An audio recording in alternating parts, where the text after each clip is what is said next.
La carta de Pablo a los Romanos, capítulo 2, versículos 1 al 5. Romanos 2, del 1 al 5. Y dice así la palabra de Dios: por lo cual no tienes excusa, oh hombre, quien quiera que seas tú que juzgues, pues al juzgar a otro, a ti mismo te condenas, porque tú que juzgas practicas las mismas cosas. Y sabemos que el juicio de Dios justamente cae sobre los que practican tales cosas. ¿Y piensas esto, oh hombre, tú que condenas a los que practican tales cosas y haces lo mismo, que escaparás al juicio de Dios? ¿O tienes en poco las riquezas de su bondad, tolerancia y paciencia, ignorando que la bondad de Dios te guía al arrepentimiento? Mas por causa de tu terquedad y de tu corazón no arrepentido, estás acumulando ira para ti en el día de la ira y de la revelación del justo juicio de Dios. Amén. Oremos. Señor y Dios, a ti te invocamos en esta hora porque tú eres el único Dios verdadero. No hubo otro antes de ti, ni lo habrá después. Y a ti te adoramos por tus muchas perfecciones y atributos. Y de manera particular te adoramos porque tú eres el juez justo. Oh Padre, nosotros te adoramos porque tú juzgas según verdad. Nosotros te adoramos porque en tu juicio tú no haces acepción de personas. Nosotros te adoramos, oh Señor, porque tu cetro es un cetro de justicia. Te adoramos, oh Señor, porque justos y verdaderos son todos tus caminos. Padre, y te damos gracias porque a pesar de nuestra pecaminosidad, a pesar de la dureza de nuestros corazones que prefieren las tinieblas antes que la luz, te plació en tu gracia soberana revelarte a nosotros y darnos la luz de tu verdad, la luz de tu palabra. Y no solamente por medio de la creación y la conciencia, sino también por tu santa palabra y por el clímax de tu revelación, tu amado Hijo, el Señor Jesucristo. Padre, pero te rogamos que tú perdones nuestros pecados y de manera particular perdónanos por no haber respondido ante esa verdad de una manera justa. Perdónanos, oh Señor, porque si somos sinceros, todos nosotros hemos tomado esa verdad que es autoevidente y la hemos detenido, la hemos sofocado dentro de nuestros corazones. No hemos dejado, Señor, que ella se manifieste muchas veces en nuestras palabras y hechos. Padre, perdónanos por nuestros pecados de omisión y de comisión. Perdónanos, oh Padre, por haber hecho tantas veces lo que tú prohíbes. Perdónanos por no haber hecho lo que tú mandas. Perdónanos, oh Señor, por nuestros pecados personales. Perdónanos por nuestros pecados nacionales. Perdónanos, oh Señor, por nuestros pecados como iglesia. Perdónanos, oh Señor, si por nuestros pecados como iglesia tu nombre ha sido blasfemado. Y de manera más particular, perdona, oh Señor, la hipocresía moralista que constantemente hemos exhibido. Esa hipocresía que la vestimos, oh Señor, de honorabilidad o moralidad, sabiendo en el fondo, sabiendo en nuestros corazones que hemos sido culpables de las mismas cosas que nosotros condenamos. Oh Padre, ten misericordia de nosotros. Y es nuestro deseo y oración que tú nos ayudes cada día más, aquellos que hemos creído, a seguir muriendo al pecado y viviendo más a la justicia. Ayúdanos, oh Padre, por tu palabra y por tu espíritu, a que cada día que pase nos parezcamos más, un poquito más, a nuestro hermano mayor, el Señor Jesucristo. Te rogamos, oh Señor, que aquellos que están aquí que no te conocen, tu bondad, tu paciencia, tu longanimidad y la amenaza de tu juicio, oh Padre, sean un estímulo para traerlos a tus pies, para que ellos se arrepientan y confiesen que Jesucristo es el Señor y el Salvador, para la gloria tuya. Oh Padre, que tu bondad y tu paciencia nos atraigan a todos, o nos motiven a soltar los ídolos de nuestro corazón y volver, oh Señor, y abrazarte a ti y tu misericordia. Te rogamos, oh Padre, que tú consueles a nuestros dolidos. Específicamente te rogamos por el hermano Edelmiro, que tú lo consueles en su pérdida y que podamos ser para él una familia terapéutica, una comunidad de gracia que lo ayude, oh Señor, a volver su gozo en ti. Te rogamos también por nuestros enfermos, que tú pases tu mano sanadora sobre ellos y que sea esta una oportunidad para que ellos demuestren que tu misericordia es mejor que la salud y que la vida misma. ¿Qué más pedirte, oh Señor? Que tú tengas misericordia de mí, que me uses, que al abrir mi boca tú pongas palabras en mí llenas de gracia y verdad para la gloria tuya y para el beneficio y salvación de todos los que están aquí y todos los que están escuchando. Guárdame de hablar mis palabras, que sean las tuyas, para que la fe de todo el que escucha se edifique en el poder del Evangelio. Porque te lo rogamos en los méritos de Cristo. Amén. Bien, la predicación de hoy, basado en Romanos 2, 1 al 5, texto que hemos leído, la vamos a titular, o la hemos titulado, El poder del Evangelio y los hipócritas moralistas. Y quiero comenzar leyendo una pequeña carta que le vamos a dedicar al apóstol Pablo, todo lo que estamos aquí. La cartica dice así: querido Pablo, acabamos de terminar de estudiar Romanos 1. Te felicito, Pablo, y de una manera muy vigorosa, por haber expuesto el mal y de esa manera. Estoy de acuerdo contigo, Pablo, al exponer de la forma inapropiada en que los paganos se comportan. Y tú estarás contento, Pablo, de saber que tampoco yo doy mi aprobación con los que practican tales cosas. Al contrario, yo reconozco que tales cosas son malas y estoy de acuerdo con que esas personas no tienen excusa y son dignas de la ira de Dios. Atentamente, yo que estuve aquí en el sermón de la semana pasada. Hermano y amigo, donde quiera que usted vaya, no importa el tiempo o el lugar, usted va a encontrar a un moralista.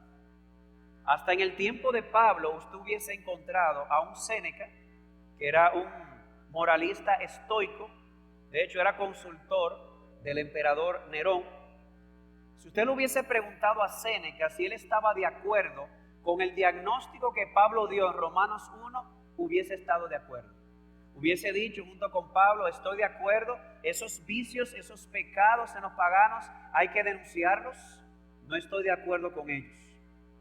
Más aún, en cualquier lugar y en cualquier época usted puede encontrar un pacifista como Gandhi, que de una manera u otra entendían que los valores cristianos pueden aumentar lo que es el valor en la sociedad. Y puede ser que tú seas uno de esos, tal vez un Séneca, tal vez un Gandhi, tal vez tú ahí sentado habrás dicho lo mismo que diría uno de ellos: estoy de acuerdo con Pablo, esos pecados que él denunció en el capítulo 1 deben ser denunciados. Yo no estoy de acuerdo con eso. Ellos son dignos de muerte, ellos son dignos de ser castigados. Tal vez tú serás un Gandhi que dirás: la realidad es que si nosotros aplicamos lo que la Biblia dice, esta sería una mejor sociedad. Pues ¿sabes qué? Si Romanos 1 fue escrito para los paganos, Romanos 2 fue escrito para moralistas y para religiosos. Personas que creen que por ser mejores a los paganos ya tienen su pase directo al cielo. Este texto que hemos leído, Romanos 1 al 5, es una denuncia de Pablo en contra de los moralistas, diciéndole la cruda realidad de que el moralista necesita la misma salvación que el pagano, porque está en la misma condición espiritual. Por lo tanto, prepárate para uno de los mensajes posiblemente más incómodos que tú hayas escuchado en esta iglesia, porque quisiera ser fiel no solamente a la letra del texto, sino también a su espíritu. Y toda la información que Pablo nos da en este texto la vamos a analizar en tres partes. Primero, vamos a ver la descripción que Pablo da de los involucrados. En segundo lugar, vamos a ver el diagnóstico moral y espiritual de los involucrados. Y en tercer lugar, la esperanza para los involucrados. Una descripción, un diagnóstico y una esperanza o tratamiento. Comencemos con lo primero. Una descripción de las personas involucradas. Si preguntamos a quién Pablo le dirigió los versículos 1 al 5 de Romanos 2, como ya dijimos hace un momento, Pablo lo dirigió a personas moralistas, no a personas paganas, idólatras, como mencionamos anteriormente en el capítulo 1, sino a personas moralistas. Ahora bien, ¿cómo describe Pablo a estos moralistas? 4 cosas él dice de ellos en estos versículos. Número 1, cuando hablamos del moralista aquí, Pablo se está refiriendo a cualquier persona de cualquier procedencia. Lo voy a mostrar en un momento. Y esto es importante, ¿sabe por qué? Porque los exégetas de antaño entendían que el capítulo 2 completo de Romanos estaba dirigido a los judíos en particular. Pero los exégetas o intérpretes más modernos entienden que la primera parte de Romanos 2, del versículo 1 al versículo 16, no va dirigido a los judíos en particular, sino a todos los hombres en general, de manera específica, a moralistas de cualquier lugar. Y eso parece tener peso porque el verso 1, miren cómo empieza diciendo: por lo cual no tienes excusa, oh hombre, quien quiera seas tú que juzgas. Y en los versículos 9 y 10 tenemos de hecho más detalles. Habrá tribulación y angustia para toda alma humana que hace lo malo, el judío primeramente y también el griego.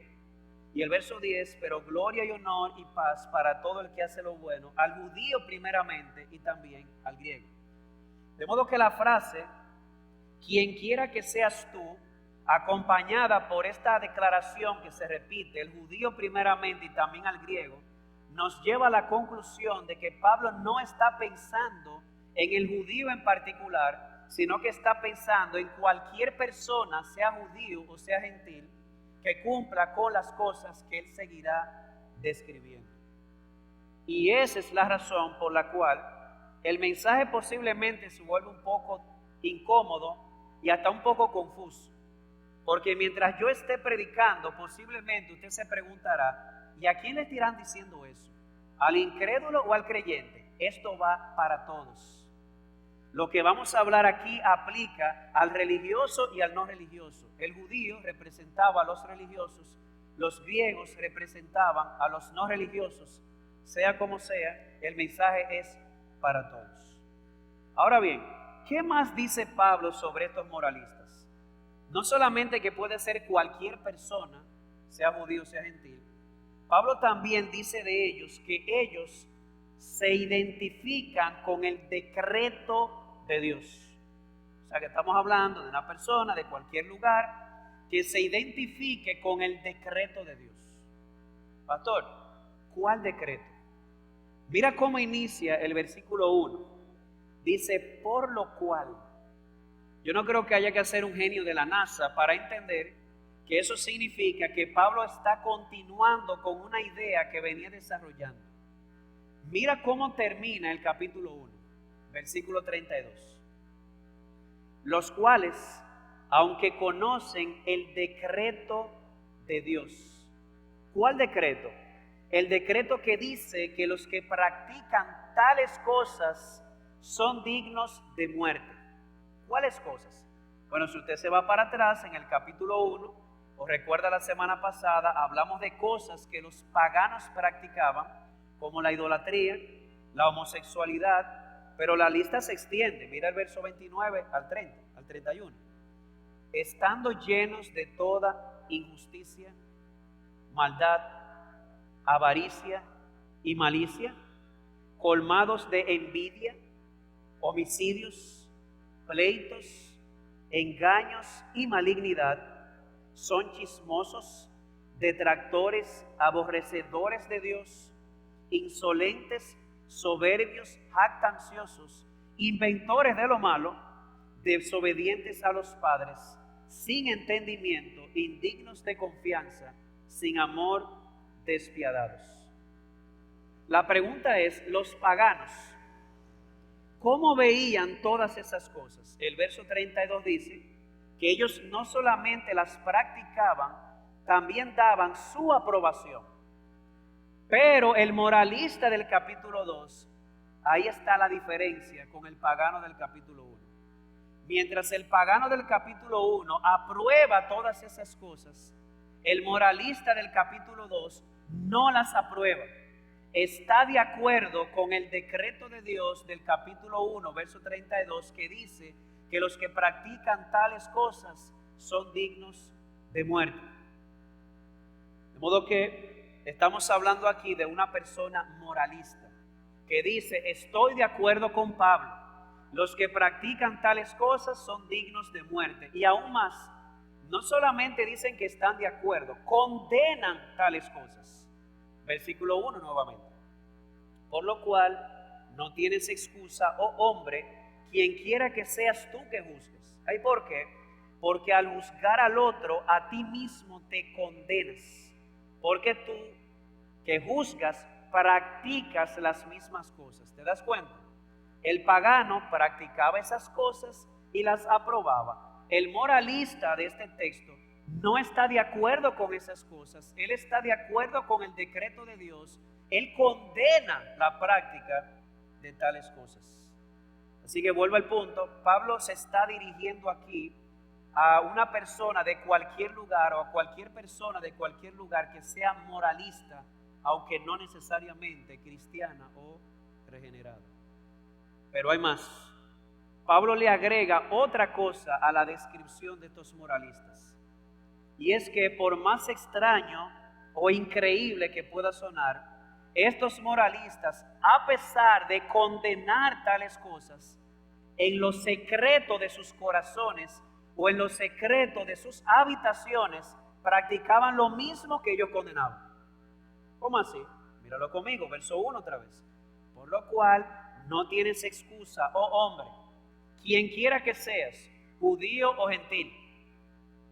¿Por qué? Porque al juzgar a otro, al condenar esas cosas, al no aprobar esas cosas, te estás condenando a ti mismo. ¿Ay, por qué? Porque tú que juzgas, practicas las mismas cosas. O sea que ya no estamos hablando de un moralista, le vamos a poner un apellido, es un moralista hipócrita. Es un moralista porque condena lo que hacían los paganos, pero es un hipócrita porque aunque él juzgaba y condenaba tales cosas, en lo secreto de su corazón o en lo secreto de su habitación, hacía lo mismo que condenaba. Y aquí viene la pregunta, ¿en qué entonces se parecían? O sea, practicaban las mismas cosas. Bueno, vamos a aclarar algo. Cuando Pablo dice aquí, tú que juzgas, practicas las mismas cosas, no necesariamente significa que hacía lo mismo y de la misma manera, no necesariamente. O sea, Pablo no está diciendo que necesariamente el moralista, ya sea dentro o fuera de la iglesia, practicaba la homosexualidad o la idolatría como los paganos lo hacían. Pero tenían una cosa en común. ¿Qué? Que tenían algo de la verdad de Dios y a pesar de tener eso de la verdad de Dios, la pisoteaban. ¿Recuerdan en el capítulo 1? Los paganos no sabían mucho sobre Dios, pero sabían algo sobre Dios. Sabían algo de su poder y su deidad. Sabían algo de su decreto contra el pecado por la creación y la conciencia. ¿Y qué hacían ellos con ese conocimiento, con esa verdad? Que los retenían, ¿recuerdan la pelota de basquetbol la semana pasada?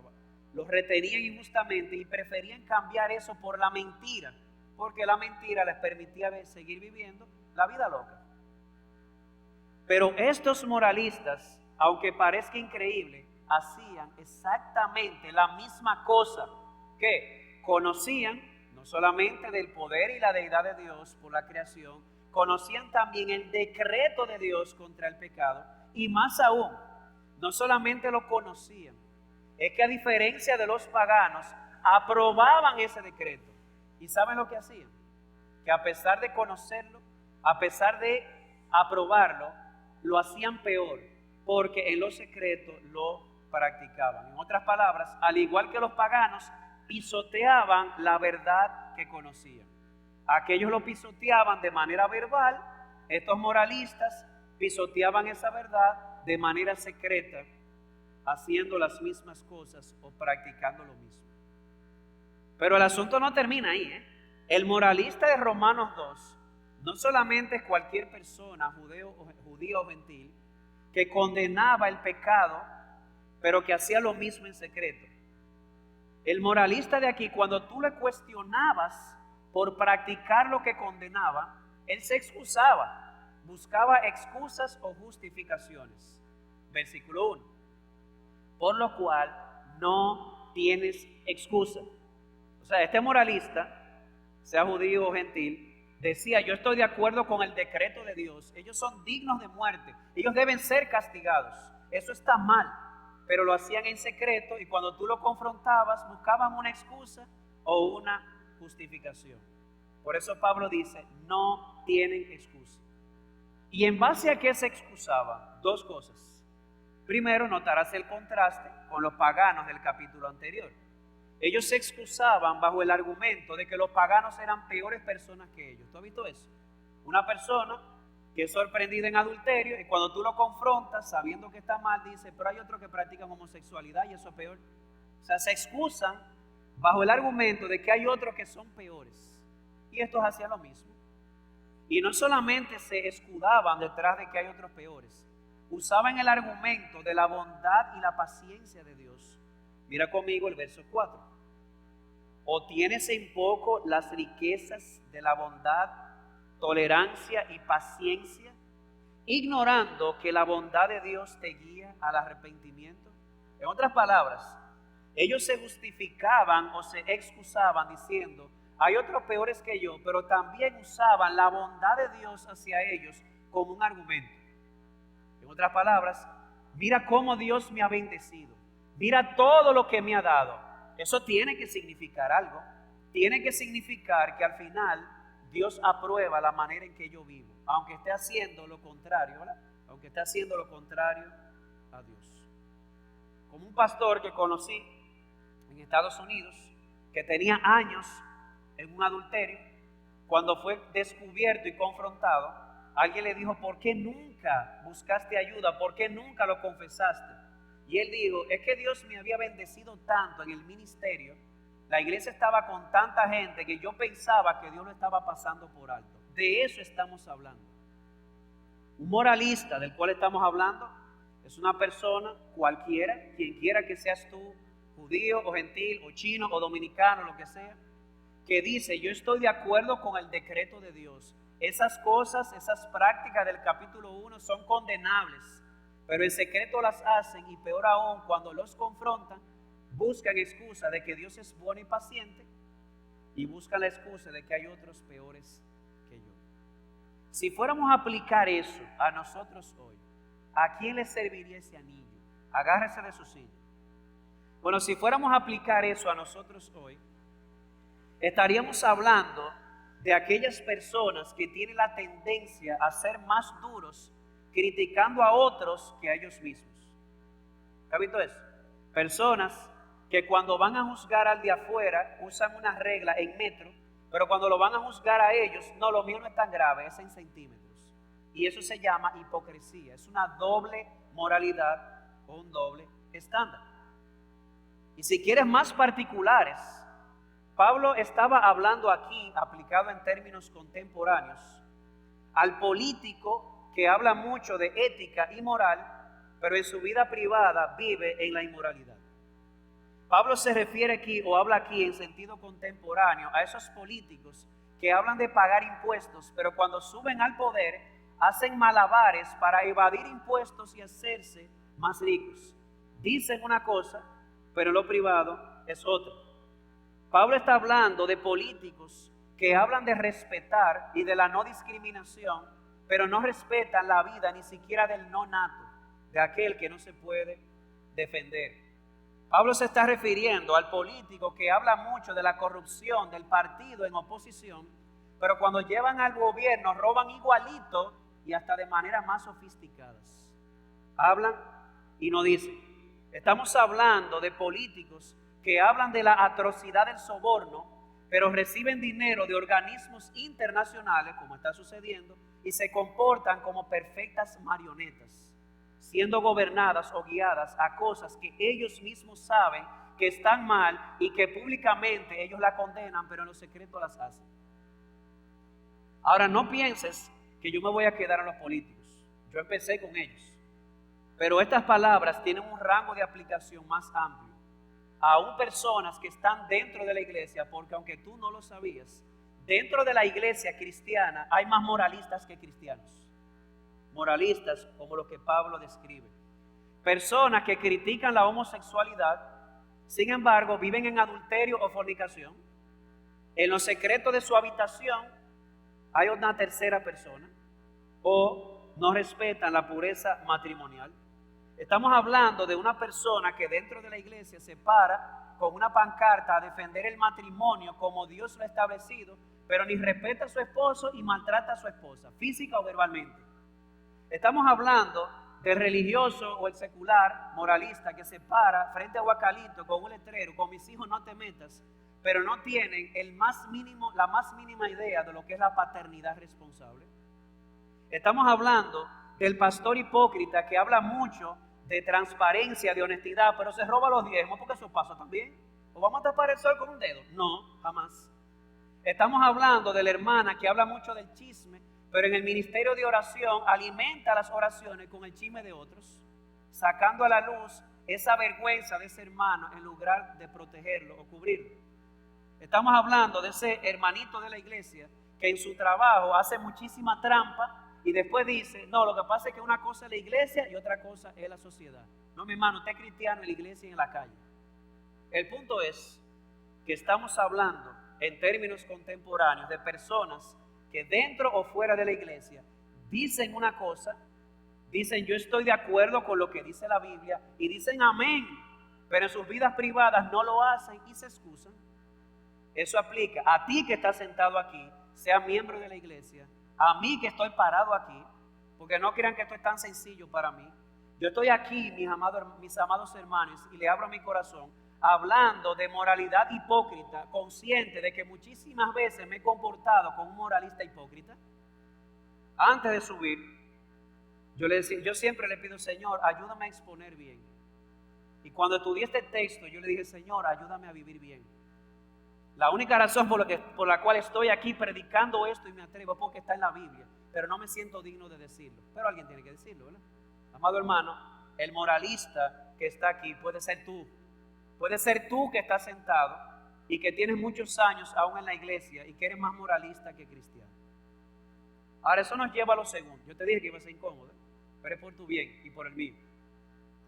Lo segundo que Pablo nos dice aquí es el diagnóstico de ellos, de esos moralistas que aprueban lo que Dios dice, pero que viven contrario a Dios y se excusan. ¿Cuál es el diagnóstico moral o espiritual de ellos?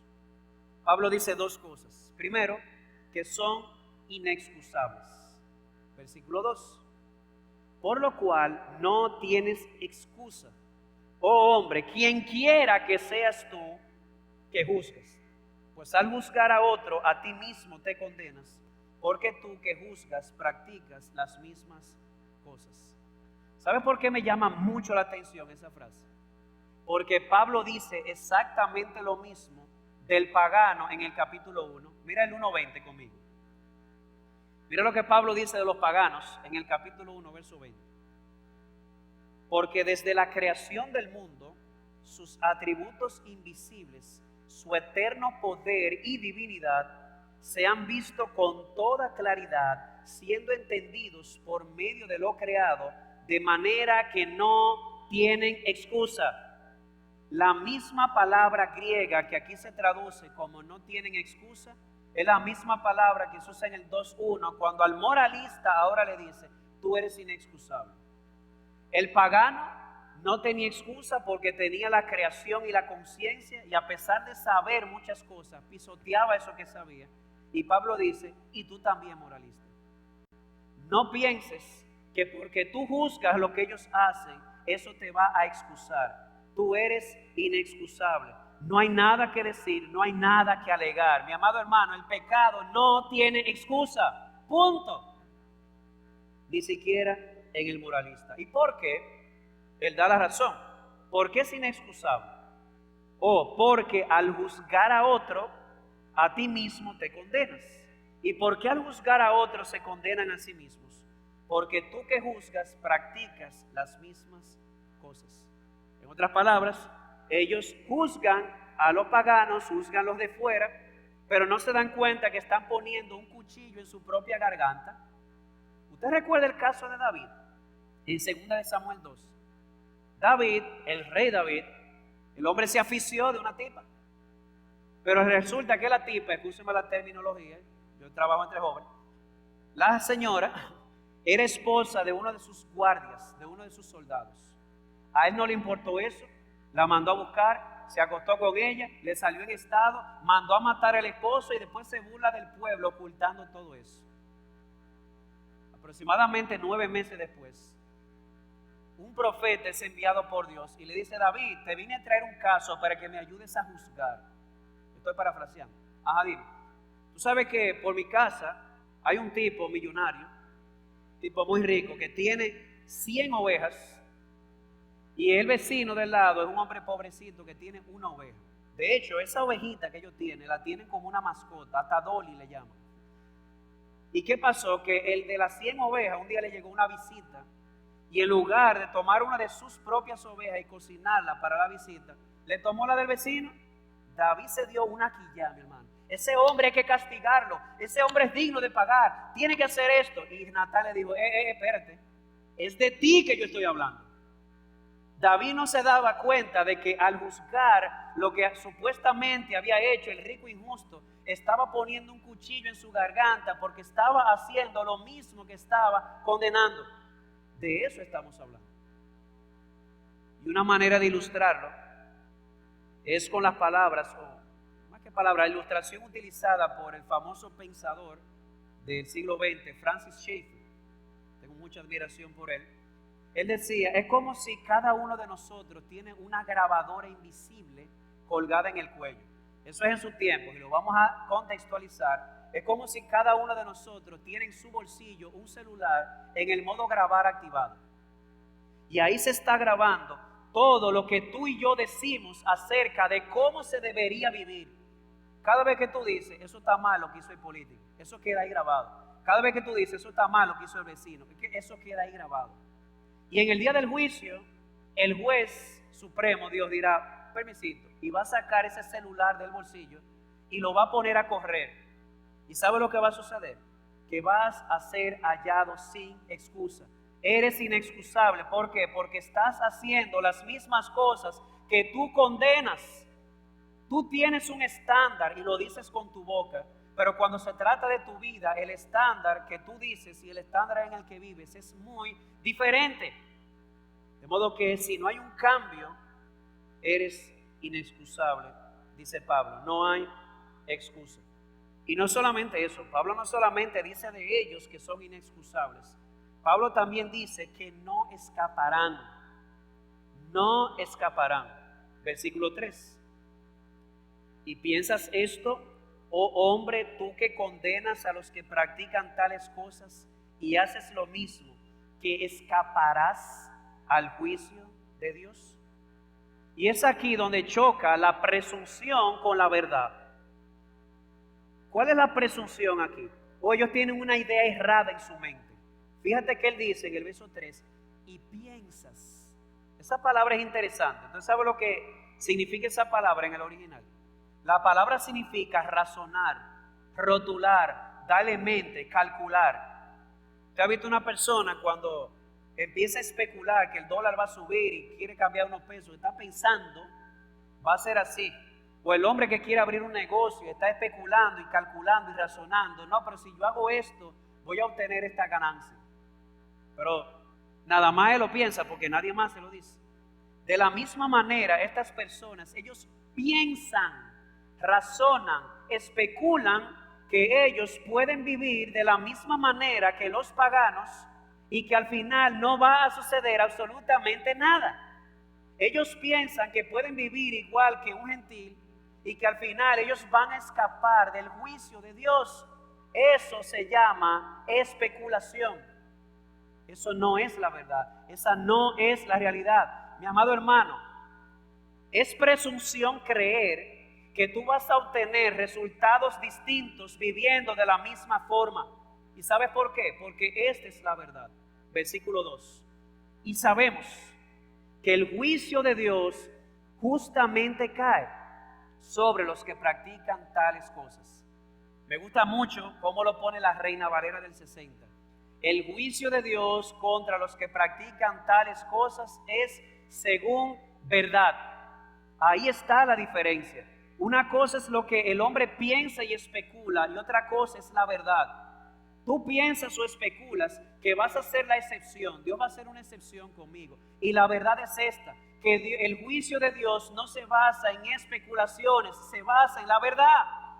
Y esta es la verdad. Si Dios juzga y castiga la injusticia del pagano, también va a castigar la tuya. Despierta.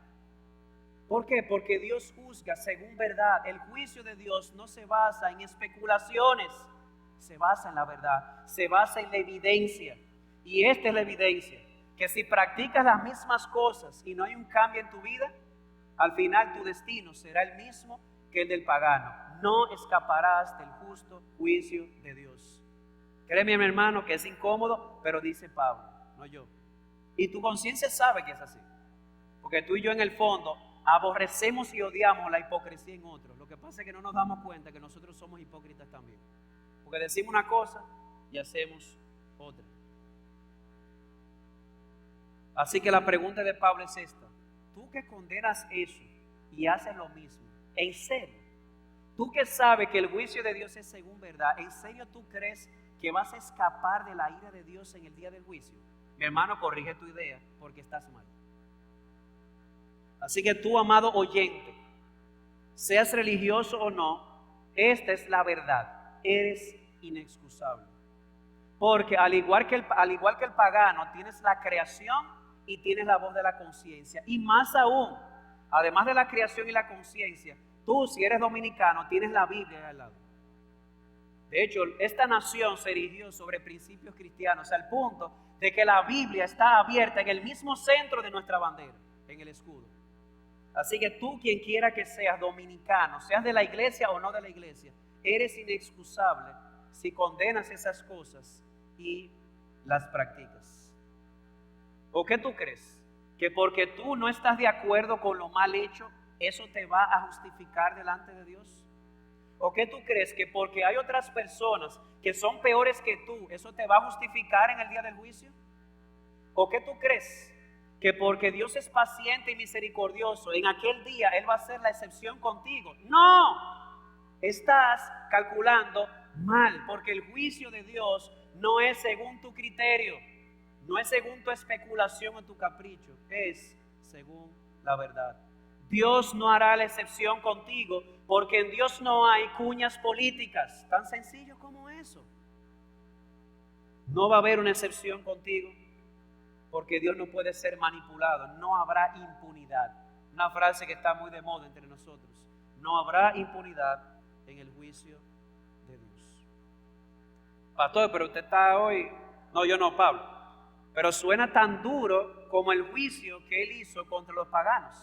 Así es. La condición del pagano es pésima. La condición del moralista es pésima. Pero aquí viene la buena noticia.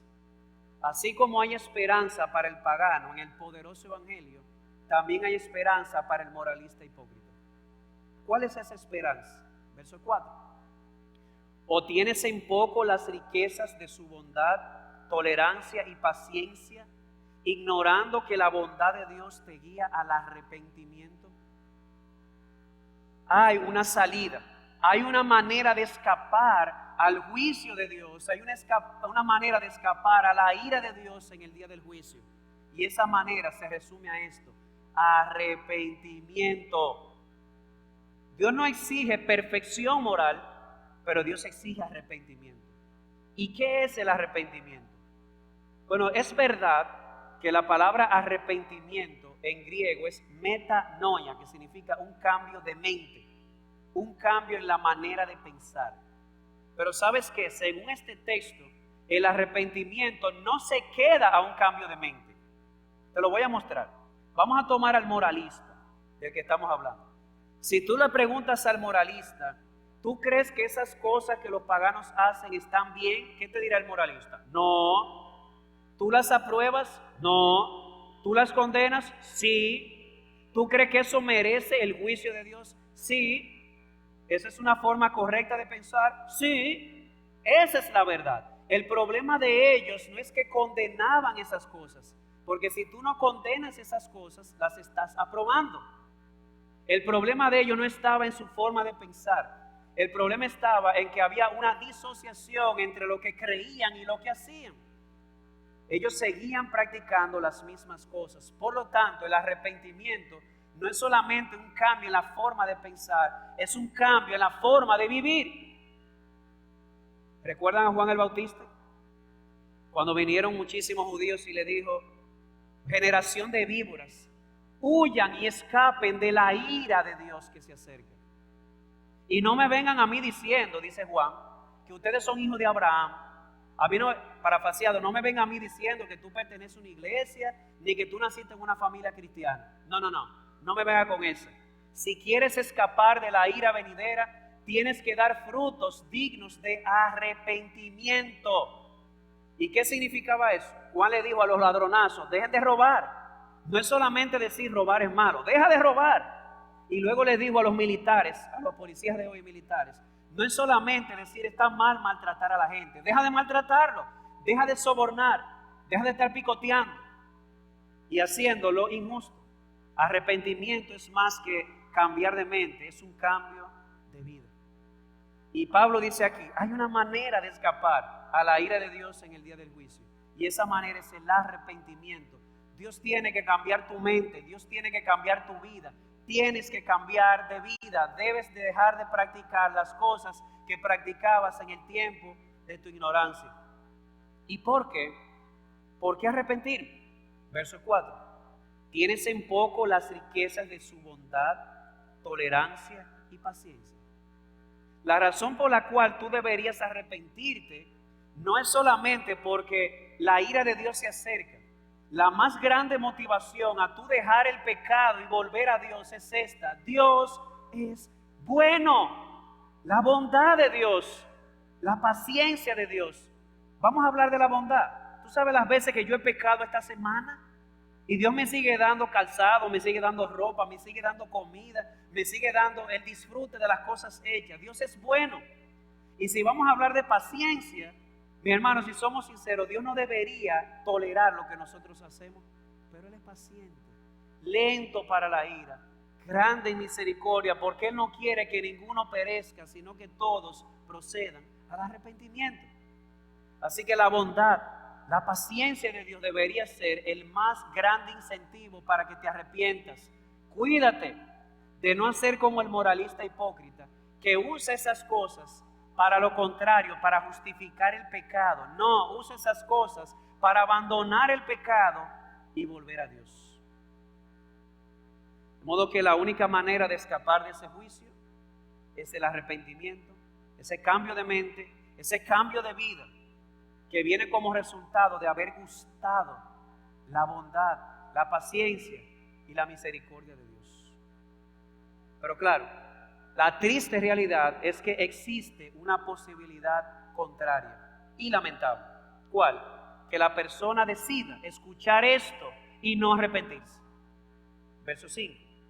Mas por causa de tu terquedad y de tu corazón no arrepentido, estás acumulando ira para ti en el día de la ira y la revelación del justo juicio de Dios. La alternativa lamentable es que la persona, en lugar de venir al arrepentimiento por la bondad, la paciencia y el juicio de Dios, decide seguir en la terquedad de su corazón y no arrepentirse. Déjame decirte algo interesante. Las palabras que aquí se traducen como terquedad y corazón no arrepentido se utilizan en la versión griega del Antiguo Testamento, que se llama la Septuaginta, para referirse precisamente a corazones que son culpables de idolatría. Esa es la alternativa. El no arrepentirse en este texto significa que la persona sigue aferrada a su ídolo. ¿Cuál es su ídolo? Su moralismo.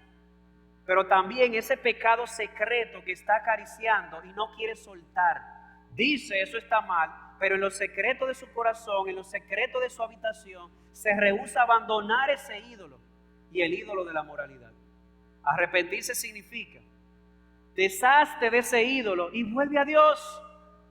Pero lamentablemente muchos prefieren quedarse en la terquedad de su corazón y no arrepentirse. Y al hacer eso, ¿qué están haciendo? Están jugando con la paciencia de Dios.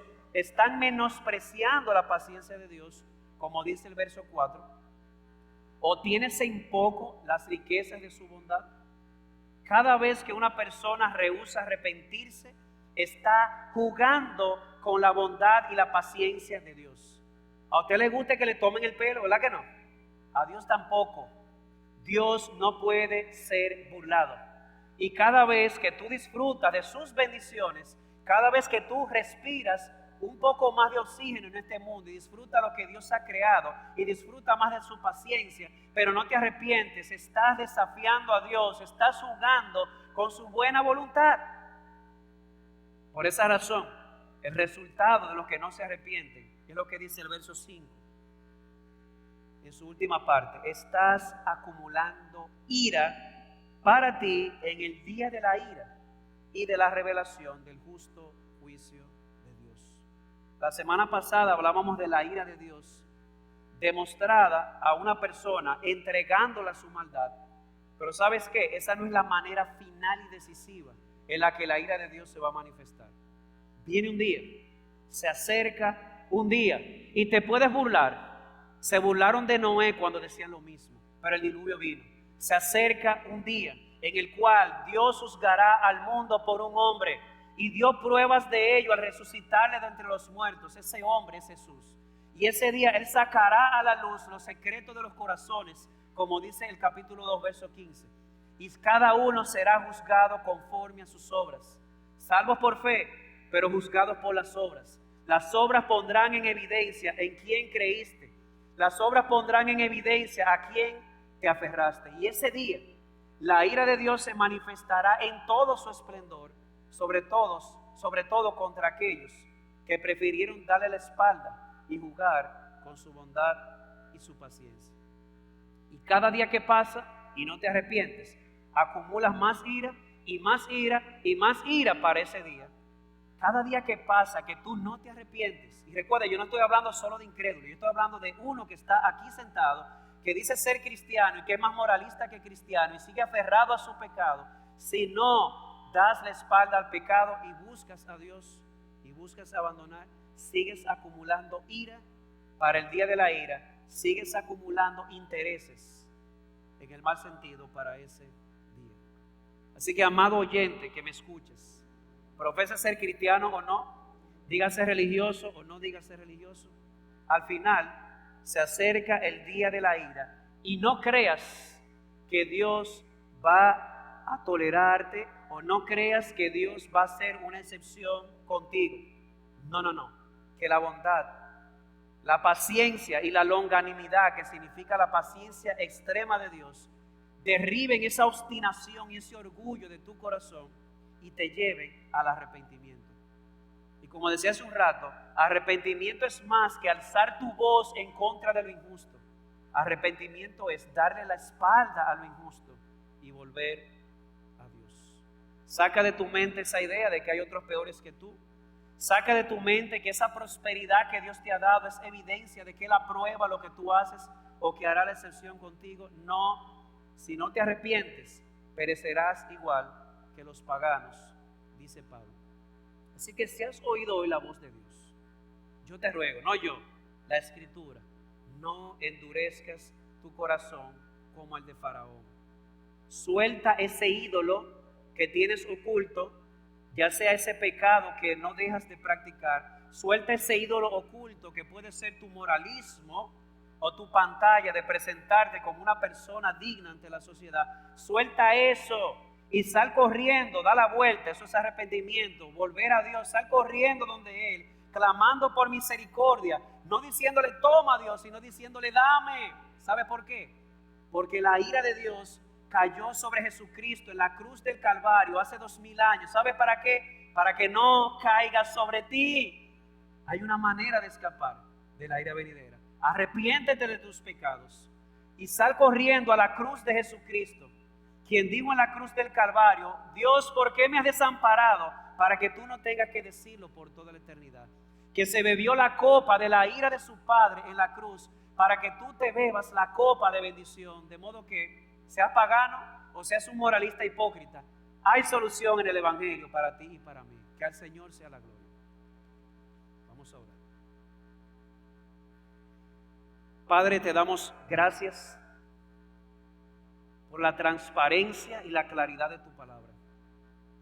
Admitimos que este texto es incómodo, Padre, porque si somos sinceros, acabamos de ver una radiografía de nuestros corazones, comenzando por el mío.